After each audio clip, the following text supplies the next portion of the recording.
Super 6 హామీల అమలులో భాగంగా అన్నదాతకు అండగా నిలిచే అన్నదాత సుఖీభవ పీఎం కిసాన్ పథకం ద్వారా రాష్ట్రంలోని ప్రతి రైతుకు ఏడాదికి 20,000 ఆర్థిక సాయం చేస్తామని ఎన్నికలకు ముందిచ్చిన హామీని నేడు ముఖ్యమంత్రి చంద్రబాబు ప్రారంభించారు.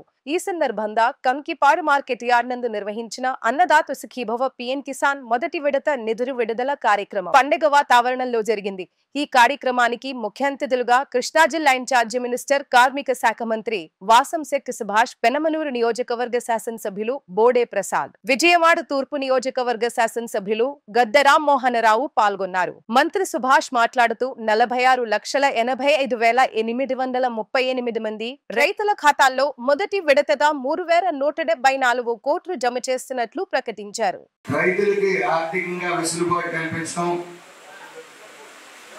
అప్పుల బారిన పడకుండా ఉండేందుకు కాపాడటం, అలాగే రైతే రాజు అనే నినాదానికి దీనికి బలం చేకూర్చడం జరుగుతూ ఉంటుంది. రైతులు 10 ఏళ్ళు మట్టిలో పెడితేనే మనకు 5 ఏళ్ళు నోట్లోకి వెళ్ళే పరిస్థితి. మరి అలాంటి రైతుని చిన్న చూపు చూసిన ప్రభుత్వం వైఎస్ఆర్ ప్రభుత్వం. ఎక్కడ రైతుల మీద, రైతాంగం మీద కూడా చిత్తశుద్ధి లేని ప్రభుత్వం వైఎస్ఆర్ ప్రభుత్వం. మరి ఈ ప్రభుత్వం ఏదైతే వైఎస్ఆర్ ప్రభుత్వం ఈ సూపర్ 6 అమలు చేయలేదు, ఇప్పుడున్న ఆర్థిక సంక్షోభంలో ఎట్టి పరిస్థితుల్లో ఎన్డీఏ కూటమి చేయలేదని ఆర్భాటంగా బయటకు వచ్చి వాళ్ళు మీరు ఎట్టి పరిస్థితుల్లో తల్లికి వందనం చేయలేరు, అలాగే సూపర్ 6 అమలు చేయలేరు, వీళ్ళు మోసగాళ్ళని ప్రచారం చేస్తూ పిచ్చివాళ్ళ రోడ్ల మీద తిరుగుతూ ఉన్నారు. ఒక్కొక్కటిగా కష్టాలను అధిగమించి ఒక్కొక్కటిగా సూపర్ 6 అన్ని నెరవేర్చుకుంటూ వస్తున్నాం. అందులో భాగంగానే ఈరోజు అన్నదాత సుఖీభావ కూడా సుమారు 3,101 కోట్ల రూపాయలు అన్నదాత సుఖీభావకి సుమారు 46 లక్షల రైతు కుటుంబాలకు అందజేస్తా ఉన్నారు. ఈ యొక్క కృష్ణా జిల్లాను తీసుకుంటే 1,38,000 మందికి సుమారు 89 కోట్లు ఈరోజు రైతులు ఖాతాల్లో జమ అవుతా ఉన్నాయి.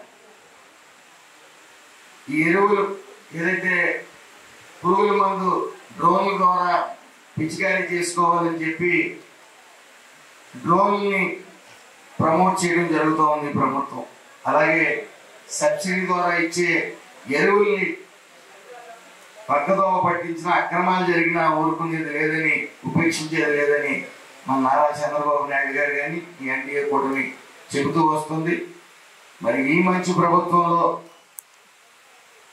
నిరంతరం ఇటు సంక్షేమం, ఇటు అభివృద్ధి అనే సమపాడులో తీసుకెళ్తా ఉన్నారు.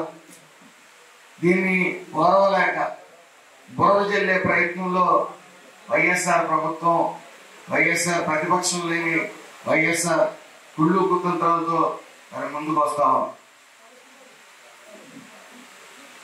ముఖ్యంగా ఏవైతే అమలు కావు అని చెప్తా ఉన్నారో, అంటే సాధ్యం అని చెప్తా ఉన్నారో అవన్నీ అమలు చేసుకుంటా వస్తా ఉంది. అవే కాకుండా ప్రతి ఇంటికి ఒక పారిశ్రామికవేత్త రావాలని చెప్పి మరి ఎంఎస్ఎంఈ కార్యక్రమాలను ముందుకు తీసుకొస్తా ఉంది. ఏటా 1,75,000 మందిని, మహిళల్ని స్వయం ఉపాధి ద్వారా మరి వాళ్ళ కాళ్ళ మీద వాళ్ళని నిలబడటానికి ప్రయత్నించే అనేక కార్యక్రమాలు ఈ ప్రభుత్వం ముందుకు తీసుకొస్తాం. మరి ఇది మంచి ప్రభుత్వం అని ప్రజలు మరి సుపరిపాలనలో తొలడుగా ఎక్కడికి వెళ్ళినా సరే, ముఖ్యంగా తల్లికి వందనం.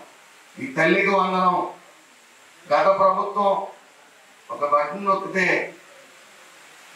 తల్లిదండ్రుల ఖాతాలో పడటం, చాలా మందికి పడకపోతే అవి ఎన్ని ఆర్తనాదాలు చేసినా మళ్ళీ తిరిగి వచ్చే పరిస్థితి ఉండేది కదా.